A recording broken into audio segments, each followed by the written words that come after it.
Okay. Oh, I was about to forget. I promised Discord that I would do the EU election political test. So let's do that. Okay, because I live in Germany, I'm going to do the German test, but I'm just going to have the Google translated page.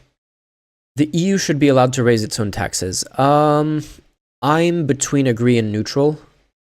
I'm going to go with agree. Vehicles with combustion engine should also be able to be newly registered in the EU after 2035. Do not agree. The EU should set up its own sea rescue service in the Mediterranean. Fully agree. European, like the Mediterranean migrant ship, the stuff is entirely managed by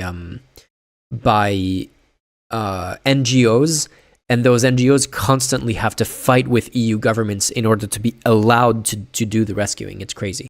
Ukraine should become a member of the EU. Yeah, if they can, yeah, I agree with this. Yeah, just simply yes. The EU should primarily promote organic farming. I don't know enough about organic farming to know if it is something that can be done on a large enough scale to be a realistic solution for everyone. All I know is that when I go to the supermarket, organic products are way more expensive than non-organic products, which is not great for people who don't really have a high income, which is my case at the moment. So I guess if we did do more organic farming, that would bring the prices down. But yeah, this seems like a very privileged elitist position to say, yeah, organic for everyone. My main thing is food for everyone, so I don't know if this is the best idea. I'm gonna be neutral on this one. In Germany, the euro is to be replaced by a national currency. Nope. The EU should recommend that member states allow other gender identities to be entered in the passport in addition to female and male. Yep. Hunting wolves should be permitted in regions where population is not endangered. No. When building new residential buildings in the EU, the installation of photovoltaic systems should be mandatory. It would be easy to just say, oh yeah, environment great, renewable energy great. Yes, I don't know how viable photovoltaic systems, like solar energy systems, are in like northern Scandinavia, where there's incredibly little sun for a large part of the year, and that is in the EU. So I do think it is very much like in places like Greece or in like southern France, where there is a lot of sun for most of the year, Spain, all of that. Yeah, okay, fine. I very much support solar energy, but there are other renewable options in places that don't have where it's not as viable a system. So making it mandatory in the entire EU, I do not think is necessarily a great idea. More EU foreign policy decision should be made by majority instead of unanimously. I'm gonna say yes on this, because for example, when almost the entirety of the EU is voting for a ceasefire except Germany, that kind of sucks that they're not able to pass a resolution on that. Jet fuel kerosene should be tax-free for flights in the EU. Fuck no. Especially in the EU when, like, no, they should be super highly taxed, and the taxes we get from that should be invested in better railway infrastructure. The EU already has decent railway infrastructure, but there's interesting videos that I recommend on, I think there was one by Adam something, on how each individual country in the EU built their own railway infrastructure in ways that was independent from neighboring countries. So trains, so they're not intercompatible, which is why every time you reach the border, you have to switch trains, because like it would require basically just tearing down all railways and rebuilding railways to have a single railway where you can take the train from like Portugal to Poland or something. But yeah, we should just promote high-speed rails Perfect. I wanted to compare China. Is this China? It's just China but pivoted. Yes. I wanted to compare China to Europe, which is basically similar scale. Even bigger than Europe. If you can have very decent high-speed rail in China, that is in a lot of cases a better option than flying. There should be no need, or very, very niche needs for flights within the EU. Not to say that we should ban all flights within the EU, because like there are cases where you really do need to travel by air. Like you're really in a hurry. There are situations where that can be acceptable, but we should very much incentivize against it and very much invest in cleaner alternatives. The Common European Police Authority, Europol, is to be given further powers. I don't know enough about it, so I'm going to stay neutral on this.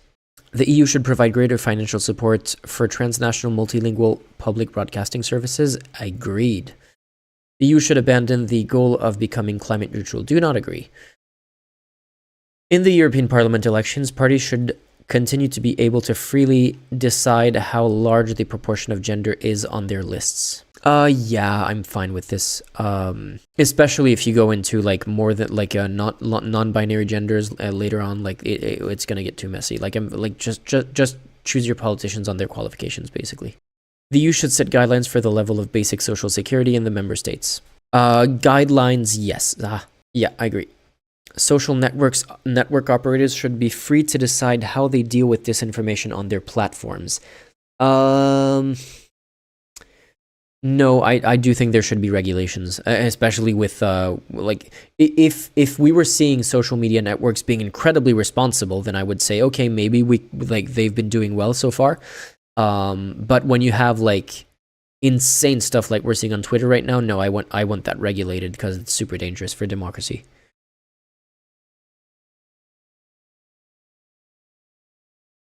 More areas in the EU should be designated as nature reserves. I don't know enough about this. I want to say like always, yeah, there should always be more, but I don't know how much there is. Like I don't really have a position on this. EU funding for member states that violate EU rules and values should continue to be withheld. Yes. The EU should finance more weapons for Ukraine. Yes. The number of fish allowed to be caught in EU waters is to be reduced. Yeah, fisheries are basically collapsing. We need to deal with that. So yes.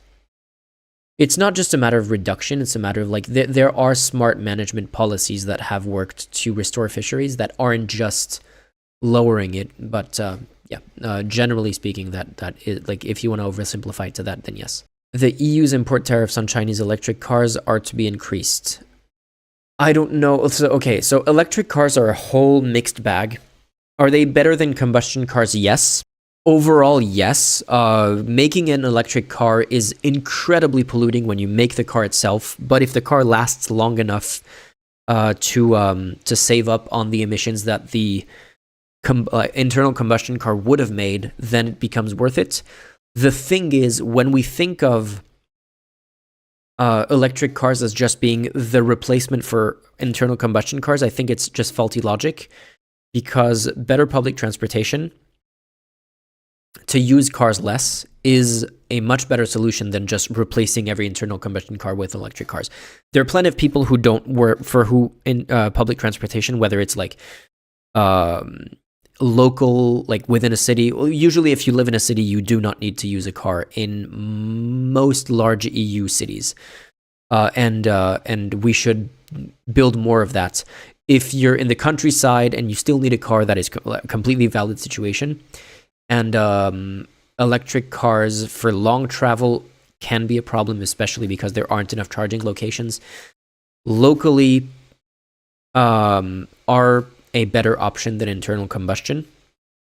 When it comes to a tariff specifically on Chinese electric cars, that is a different question, though, because that comes more into more of a protectionist thing against Chinese electric cars in favor of other options, and I don't know enough about the state of a market for European-made electric cars right now. So I'm going to be neutral in this one. Why do you want to send more of my money to Ukraine, not in EU? Because if Russia takes over Ukraine, then Russia is on EU's border, and that's going to be way more messy down the line when they decide that they want to do more stuff. Like Russia being just allowed to invade a country that had been worried about being invaded by Russia for a long time. Because you know what other countries are worried about being invaded by Russia? The Baltic states, including Lithuania. So if we just like let Ukraine be taken over by Russia, that is essentially giving them a green light to possibly do more of that in the future. If we can contain that to Ukraine rather than next time they invade someone, it's either like an EU country or a NATO country or both. We don't want that to happen because that could get very, very bad very, very quickly. And the other aspect of that is if you think NATO would be like the fact that other like Poland and Baltic states are the fact that their NATO is enough of a deterrent to prevent Russia from going further, then the results of this year's election in the United States will completely have a huge impact on that because Trump has been giving every signal that NATO, like that has been basically wanting to like he was undermining NATO for his entire first term, and we don't know what he's going to do with NATO for his entire second term. We don't know if during a second Trump term, if Russia did want to invade a NATO country, if Trump would do anything about it at all. So yeah, if we can manage to stop Russia's expansionist ambitions in Ukraine while they're in Ukraine before they go any further, that is in everyone's best interest in the European Union. The EU should work to ensure that abortions are possible in all member states without punishment. Yes. Permanent border controls between the EU member states should take place again. Generally, no. I think France did this after the November terrorist attacks, the Bataclan terrorist attacks, where they imposed like emergency. They declared emergency basically and had border controls. I think that's fine in certain situations to temporarily have border controls imposed, but I'm very much a big fan of the freedom of movement within the EU, and I do not want it curtailed more than it is currently at the moment. So yeah, no, I do not agree with this. But I do think that a country should be able to impose border controls when they need to, in specific moments. The admission of new states to the EU should have to be confirmed by referendum in all member states. In all member states? Huh. I don't know about having a referendum in every single member state. I don't know what the current rules are with this. Yeah, I agree. If it has to be unanimous in every single member state, then definitely no. Should yeah, I'm gonna say no. Just like I think that I'm assuming the current process. How does the EU? What's the process to become a new member?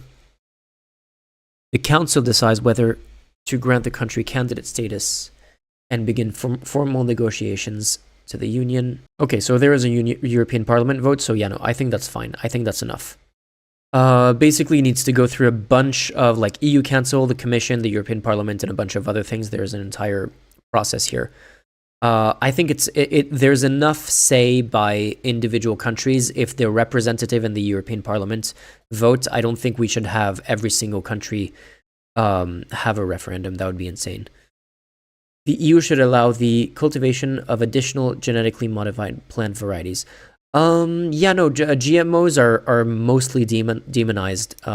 There's very little to nothing wrong with GMOs. That it's fine. Can there be problems with some GMOs? Yeah, but like the idea that demonizing GMOs as a whole is just anti-science bullshit. Gender-specific violence against women should be recognized as a reason for asylum. Oh, yeah, of course. Works protected by copyright should be allowed to be used free of charge in the EU for non-commercial purposes. Yes, I was wondering where this one was going to go. holy shit, as a content creator, it is a huge pain in the ass. Sometimes there are things that are important for context that I'm trying to include in my videos, and like in the US and I think in the UK, but definitely in the US, there's this whole what's called fair use, which is if you're commenting on something for educational or news purposes, you have a very broad leeway in how you can use that material, even if it's protected by copyright. And I think that's great. The EU doesn't have that kind of stuff, and there isn't the rules aren't super clear onto how you can use things, which makes it every single time I use something, because I'm like, I can't make this video without having this thing, even though it's protected by copyright. It's a huge gamble, and it's a huge pain in the ass to deal with. So if I was able to use that for either non-commercial purposes, or I would like this to be enlarged to educational purposes or news purposes, like journalism purposes, that would be great as well. Same with European rules on filming things in public. The idea of in the US and the UK, there's what's called reasonable expectation of privacy, which is what essentially guides how you're able to film and publish things that happen in public. Which is basically anything that is outside of someone's private property. Within there are exceptions to this, but like someone walking in the street, you're allowed to film them because they do not have an expectation of privacy in a public area, and therefore, if they're behaving in a way that they don't want published online, obviously, if you're like stalking someone, that's a different thing. If you're in a public restaurant with your mistress, it is considered, like, there have been court cases where they were like, well, you should have an expectation of privacy in a restaurant.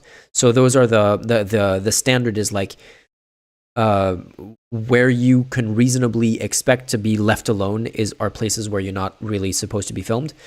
And I think that is a fine standard when it comes to like filming stuff as a journalist that is happening in public at protests and stuff like that. And the rest of the EU, again, has very murky rules where it's like I have to count how many people are in the frame. I can film crowds, but I can't film individual people at protests. If there's more than 5 people in the frame, I'm good to go. But if there's fewer than 5 people in the frame, I should technically have to have every single one of them sign their approval that I'm allowed to publish them. If it's a public event like a protest, usually it's fine. But like it's way too complicated. So the idea of just simplifying it down to reasonable expectation of privacy, I think would be great. That's outside of the realm of this question. But yeah, when it comes to copyright stuff, I would like some leeway for educational and journalism purposes for sure. The EU sanctions against Russia should be reduced. No, you can't invade your neighbor. Fuck that. The Erasmus scholarship for stays abroad should be higher for students who have fewer financial resources. Is this not already the case? Of course, that's the point of a scholarship, isn't it? The EU should continue to classify nuclear power as a sustainable energy source. Yeah, there's some minor issues with nuclear, but it is such a better source of energy than anything that isn't like wind and solar. Well, I mean, even it's still better than wind and solar in some applications. There are some issues that make it very slightly more complicated, but like we need to get rid of coal. We need to promote alternatives, and nuclear is one of the best alternatives we have. The immigration of skilled workers to the EU should be simplified. Yeah. Participation of non-European investors and companies in the area of critical infrastructure. Wait a second, I need to read that again. Participation of non-European investors in companies in the area of critical infrastructure should be more restricted in the EU. Areas of critical infrastructure. So I know someone who works in the telecom industry, and they started to a few years ago. They started to have. A few years ago, they started to have significant investment from China into 4G towers, or 5G towers, sorry. And then they realized, holy shit, no, we do not want, like, we don't know how stable the world is going to be tomorrow, and we don't not want a country like China, which is not geopolitically aligned with us, to basically have control over very significant telecommunication infrastructure in the entirety of the European Union. So they essentially rolled back all of that, gave the towers back, and went, no, we're gonna put our own. So yeah, critical infrastructure. If it's stuff that can be controlled by those companies, then that is a terrible, terrible security risk. If it's stuff like bridges, even then, am I saying that there shouldn't be any at all? No, but there should be some restrictions and like some I'm very, very worried about what is going to happen in the next 10 to 20 years. Possibility of World War III. I'm sounding alarmist. I don't know if 20 years or anything like that is realistic, but like the idea of the current relative stability of the world lasting forever seems completely unrealistic for me. And so having some concerns over that is not unreasonable. So I would just generally say I agree with this. The president of the European Commission should be directly elected by citizens. Yeah, I never understood, like I need to make a full video about this. I wanted to make one before the EU elections. I'm going to put out some quicker content about the EU elections before the election, 100%. I wanted to make a video that explains all of the EU institutions, but that's not. I can put that after the EU elections because it's not just the EU Parliament, so it's still relevant after the elections. But it's incredibly messy and bureaucratic and not at all, like, we need more direct democracy into the system rather than having these incredibly opaque systems of elections in here. So yes. What real powers does the EU president have? It's complicated. Honestly, it's super even the EU Parliament doesn't have that much powers. It's very weird.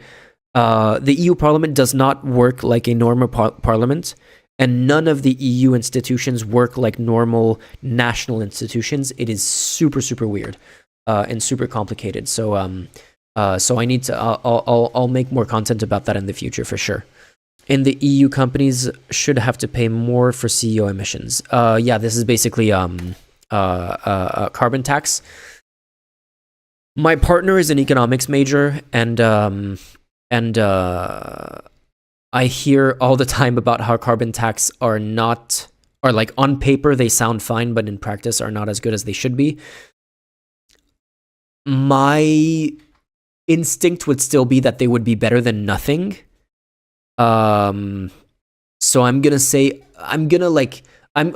be neutral on this just to keep like a relatively moderate position for something that I'm not an expert on. It's like neutral but general, but like leaning towards agree basically. Asylum seekers should have to submit their applications before crossing the EU's external borders and wait there for the result. What the fuck happens if you're on a boat? Like, I don't. Do you just have to like we give you a buoy and you float at sea while you wait for the result? Like, this is not how international asylum law works. So no. Look, logistics are a thing, but I would rather just invest in better infrastructure to house them temporarily while they wait for their application, rather than turning them back and sending them back to the country where they possibly risk death. So turning them around seems like a terrible solution. Like, the current situation is not great, but the idea of just sending people back home to like to places where they're possibly like political targets for persecution, or like either individual political targets or minorities who are being persecuted, or any other host of reasons why you would want to be an asylum, why you would want asylum. The idea of turning them around is just a terrible solution. Investing in better infrastructure, like, I think for EU border states, should get funding for better infrastructure to house those people, rather than just basically roll back a ton of international humanitarian law when it comes to asylum processes.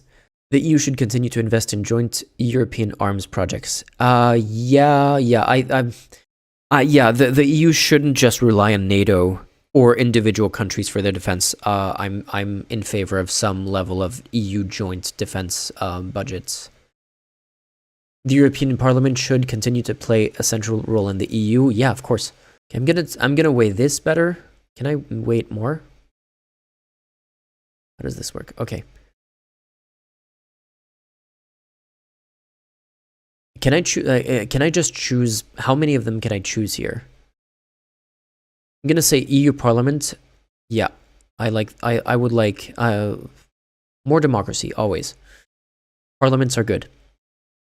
Immigration of skilled workers. Yeah, more freedom of movement. Generally speaking, yes. Nuclear power. I'm gonna say yeah. I already voted yes for it. I don't feel the need to ×2 it. Erasmus scholarship, yes. Okay, so I voted against this, and I think it's important. Copyright protection, yeah. I'm voting for too many of these. Violence against women, yes. Permanent. I'm a huge fan of Schengen area, so no. So this is important for me. I'm gonna say yeah on abortions. This is important. This is important. Just because there's very little nuance in, like, there's only like yes, neutral, no. And I would like to be able to have a more nuanced position on stuff like this, where I vote for like EU having some level of pushing values onto sovereign states. But I am willing to make concessions on sovereignty, and for that reason, I'm not going to ×2 this one. Super important, disinformation on social networks. Public broadcasting. As a journalist, I can't say no to that. I can't not fully back this. Jet fuel. I'm basically anything environmental I'm gonna be boosting. Again, same thing. In the interest of sovereignty, I'm not gonna boost this one. And same with this one. I think helping Ukraine defend itself is super important. I'm generally for them being a EU member, but I'm not as insistent on it as just Ukraine being able to defend itself against Russia. Okay, apparently I'm mostly Volt. The Humanist Party, that sounds about right. Animal Protection Party, okay. Pirates, yeah, all for pirates. I didn't realize that the Pirate Party was still a party. A viable party. I don't think it's still a viable party today. I knew that it had a big moment 12 years ago, 15 years ago. I've not heard of them in a long time, let's say. Climate list, SPD apparently. SPD being the party of the current Chancellor Olaf Scholz. I'm surprised this one is so low, but I don't know. And other than this being a pro-Palestine party, and there was not a single question on Palestine, I don't really know anything about their positions, so I guess that shouldn't be that surprising. I just don't know enough about them. PDF, Progress Party. The Party of Progress sounds kind of like the Andrew Yang Forward Party in the US, just based on their name. And then we get like, okay, I'm happy that basically the AFD is the party that I agree with the least. That's something that I'll take as a badge of honor. I will have more of a look at, say, the top 5 here, and I'll make my decision based on that. Don't forget to like and follow. This was a clip from the weekly Barely Informed live stream. You can catch it every Sunday on the main Barely Informed YouTube channel, and please support us on Patreon. The link for both of those are down below.